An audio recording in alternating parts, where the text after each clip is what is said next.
Cancer patients जिनका treatment चल रहा है उनको जो मैं आगे बताने वाला हूँ ये बहुत इंपॉर्टेंट इन्फॉर्मेशन है। They must know the concept called as blood clotting in cancer. ये एक इन्फॉर्मेशन है जो सारे पेशेंट्स जिनका भी कैंसर का ट्रीटमेंट कहीं भी चल रहा है, वेदर इट इज कीमोथेरेपी और सर्जरी और radiation, they should know about this complication called as blood clotting in cancer patients. So होता क्या है कि ब्लड क्लॉटिंग मीन्स के ब्लड क्लॉट कर गया और इसकी संभावना कैंसर पेशेंट्स में कई गुना बढ़ जाती है। ब्लड क्लॉट सबसे कॉमनली कहाँ देखा जाता है? लोअर लिम्स मतलब टांगों में। फिर सेकंड लेवल पे एब्डोमेन यानी कि पेट के हिस्से में। Third level upper limbs. So why do we need to know about this? ये जानना इसलिए ज़रूरी है कि सबसे पहले तो ये अननोटिस्ड होता है, पता ही नहीं चलता और इसके कॉम्प्लिकेशंस बहुत घातक हो सकते हैं। ये ब्लड क्लॉट अगर टूट के निकल जाए अपनी प्राइमरी जगह से तो इसकी वजह से हार्ट अटैक आ सकते हैं, इसकी वजह से पल्मोनरी एम्बोलिज्म हो सकता है, एक बीमारी होती है पल्मोनरी एम्बोलिज्म, और इसकी वजह से ब्रेन स्ट्रोक हो सकता है। और इन तीनों की वजह से, वजह हार्ट अटैक, पल्मोनरी एम्बोलिज्म या ब्रेन स्ट्रोक, इसकी वजह से सडन डेथ हो सकती है। तो कहने का क्या मतलब है कि कोई भी कैंसर पेशेंट जिसका इलाज चल रहा है उसके अंदर सडन डेथ होने का एक रीज़न ये ब्लड क्लॉटिंग होता है। यानी कि पेशेंट्स कहते हैं जी बिल्कुल ठीक थे, सडनली पता नहीं क्या हो गया। तो जब भी हम सुनते हैं तो हमारे माइंड में सबसे पहले आता है कि क्लॉट तो नहीं टूट के कहीं लंग्स में या ब्रेन में या हार्ट में चला गया। तो इसको बोलते हैं एम्बोलिज्म। सो लंग में चला गया तो पल्मोनरी एम्बोलिज्म, हार्ट में चला गया तो कार्डियक अरेस्ट या ब्रेन स्ट्रोक अगर ब्रेन में चला गया। ये तीन सबसे ड्रेडेड कॉम्प्लिकेशंस होती हैं जो कैंसर पेशेंट्स में हो सकती हैं। अब जानने का पहला कारण तो मैंने ये बताया कि जानने का कारण ये कि भाई इससे सडन डेथ हो सकती है, और दूसरा ये अननोटिस्ड होता है। तो इसके क्या सिम्टम्स होते हैं जिसकी वजह से हम पहचान सकते हैं? तो कॉमन सिम्टम्स कई बार तो कुछ भी नहीं होते, बट जो पहचान सकते हैं कि अगर आप पाएँ कि भाई टाँग में स्वेलिंग है, या तो दोनों टाँगों में या फिर एक टाँग में ज़्यादा एज़ कम्पेयर टू अदर, तो वो एक हमारे लिए रेड फ्लैग होता है, जिसके बाद हम लोग एक टाँग का टेस्ट कराते हैं जिसको बोलते हैं डॉपलर टेस्ट। या फिर बिना वजह पेट में क्रोनिक पानी बनना, जिसको एसाइटिस बोलते हैं, ये एक रेयर कॉज होता है जिसकी वजह से ब्लड क्लॉट का साइन। तो मेनली स्वेलिंग इन लिम्स, हाथ या टांग, और दूसरा unnecessary repeated portal vein thrombus की वजह से पेट में पानी बनना। ये तो कुछ सिम्टम्स हैं जिसको शायद हम पहचान सकते हैं। अब आता क्या है कि कारण क्या है ये बनने का, ब्लड क्लॉट? तो कारण मल्टीफैक्टोरियल है कि भाई cancer in itself is thrombogenic. इसका क्या मतलब है कि कैंसर की वजह से वैसे ही हमारा ब्लड गाढ़ा हो जाता है, कई कैंसर्स की वजह से, पैनक्रियाटिक कैंसर की वजह से या पेट के जीआई कैंसर्स की वजह से प्रोपेंसिटी होती है ब्लड क्लॉटिंग की। तो ये पहला कारण है। दूसरा है कि इमोबिलाइजेशन, यानी कि चलना फिरना पेशेंट का बंद। अब चलना फिरना कब बंद हो सकता है?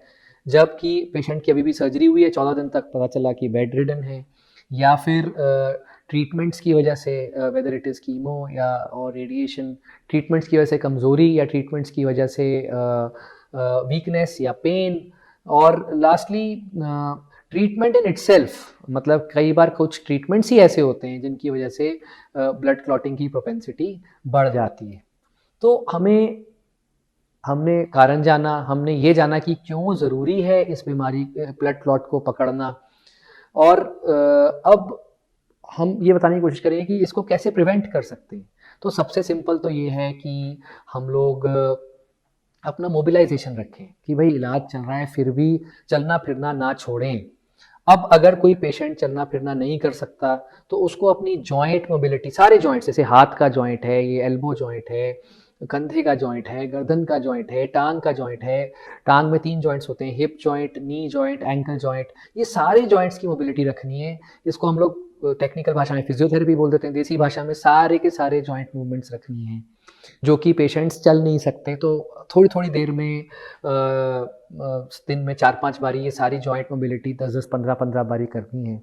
और अगर कोई एल्डरली है, उसके काफ मसल, जैसे जिसको बोलते हैं पैर दबाना, हल्के हल्के हाथ या पैर दबाने से भी ब्लड क्लॉटिंग की प्रिवेंशन होती है। बट एक बात हमेशा याद रखनी कि अगर किसी को ये शक है कि ये ब्लड क्लॉट हो चुका है, तब ये जॉइंट मोबिलिटी और हाथ दबाना उसका इलाज नहीं है।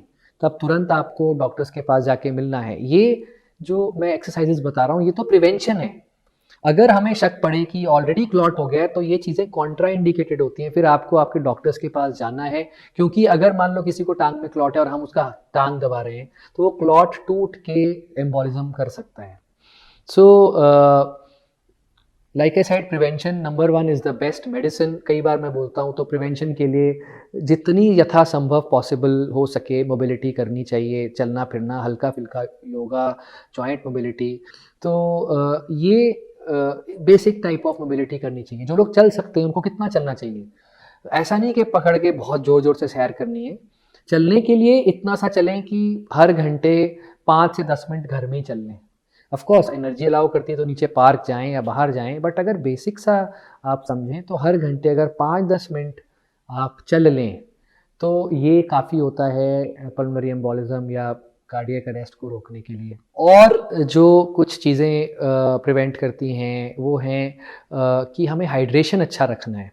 हाइड्रेशन मतलब हमारे शरीर में पानी किसी भी फॉर्म में रेगुलरली लेना चाहिए, चाहे जूसेस हों, चाहे फ्रेश वाटर हो। और अगर कोई ऐसा कारण हो जिसकी वजह से डिहाइड्रेशन हो रहा है, यानी कि लूज़ मोशन लग गए हो, तो उस टाइम तो हाइड्रेशन का और भी ज़्यादा वैल्यू हो जाता है। तो मैं यही कह के समराइज़ करूँगा कि ब्लड क्लॉटिंग कैंसर पेशेंट्स में एक रियल कॉम्प्लिकेशन है, ऑफ़न अननोटिस्ड है, पता ही नहीं चलता। और इसके कॉम्प्लिकेशंस बहुत सिनिस्टर हो सकते हैं, इंक्लूडिंग सडन डेथ। और इसको प्रिवेंट करने के बड़े ही सिंपल स्टेप्स हैं जो कि कोई भी कैंसर पेशेंट अपना जब इलाज करा रहा है तो अगर वो बेसिक सी चीज़ें जैसे कि हाइड्रेशन और मोबिलिटी रखे तो ये एक बहुत ही आसान तरीका है इस कॉम्प्लिकेशन से बचने का। Thank you.